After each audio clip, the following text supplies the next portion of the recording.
Hi, my name is Randall DeBastiani, and I have a background in finance and computer science.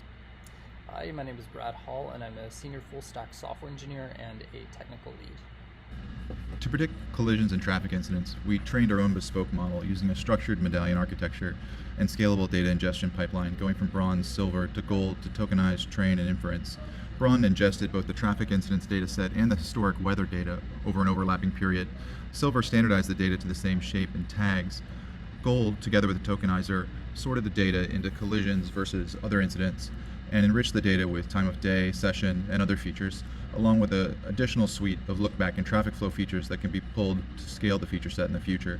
The tokenizer then takes all of these variables and columns and moves them into multidimensional vectors known as tensors. From there, we train our own model from scratch using the recently developed Mamba framework.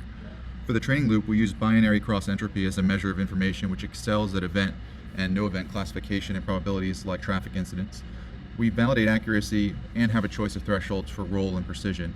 Roll being a measure of how true events are covered within the scope, and precision being a measure of exact forecast. We erred on the side of events, so safety assets would not miss collision. Here you can see the pipeline running from silver to gold. Epic 1 has started to train with each step, losses improving, over time dropping. As we continue on, you'll see the roll and precision metrics. We run all of this on the Spark, which gives us the ability to train and scale quickly. And it runs on a Blackwell system, which means that in the future, should we want to scale to larger clusters, it's the same systems that run on AWS and other cloud structures. We then run inference of our bespoke model on the Spark in a 5-minute projection loop that projects events for collisions and incidents 2 hours in advance to hotspots over the Austin approximately 30-mile radius grid using real-time weather and time feeds projected onto a hexagonal grid bucketed to 4 miles across. We then have middleware calculate the optimal location to position towing and safety assets given the forecast hotspots so that all spots are covered with a balanced probability of any individual towing or safety asset being the responder. Both output sets are pulled by the front end on the same loop for real-time prediction and intelligence. Here you can see that model running inference on a loop which powers the back end of the digital twin, the individual vehicles which run across the Austin grid. We also trained a second model. We made it simple and based it on some additional data that we used to enrich the overall data set. We were able to locate 15-minute interval radar station data for the city of Austin over 2024 and into 2025. We used that and bucketed every 15 minutes in a simple, fast structure using gated recurring units and trained against a baseline to get a sense of how far above or below demand the traffic flow would be. And use that to power a digital twin that we ran on Sumo, mapping that demand to each of the individual nodes in the graph for the city of Austin's grid.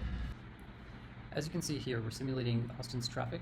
This is done using Sumo open source software. Sumo stands for Simulation for Urban Mobility.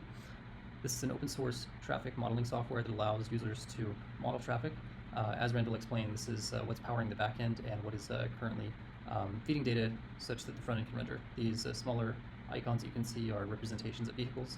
So our team trained a model on historic incidents to predict the optimal positioning of recovery vehicles within the city of Austin. What you see here is a map of Austin with a heat map consisting of both red and blue hotspots. Traffic incidents, hotspots for things such as road blockages, stalled vehicles, maybe animals in the road, those are represented by the blue clusters. Hotspots for collisions or where someone may need EMS or there's something that necessitates a first responder, that's going to be represented by the red clusters. The higher the intensity, the higher the probability that a traffic event will occur nearby. Our team was able to determine these hotspots based on our own inference model that was trained based on historic traffic data from the city of Austin.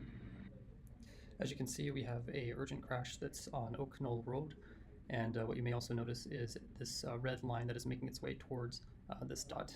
This dot is coming from the Austin Live Data API for traffic incidents.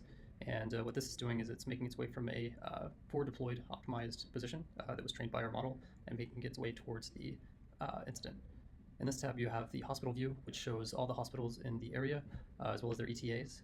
And this ETA is being derived from the most recent incident, so the one that we had just saw previously. Our team also developed a mobile app which can be used by first responders to respond to traffic incidents as they occur. Some of the icons that you see here, such as the hazard symbols, are representative of real-time traffic incidents that have been reported by the Austin Traffic API.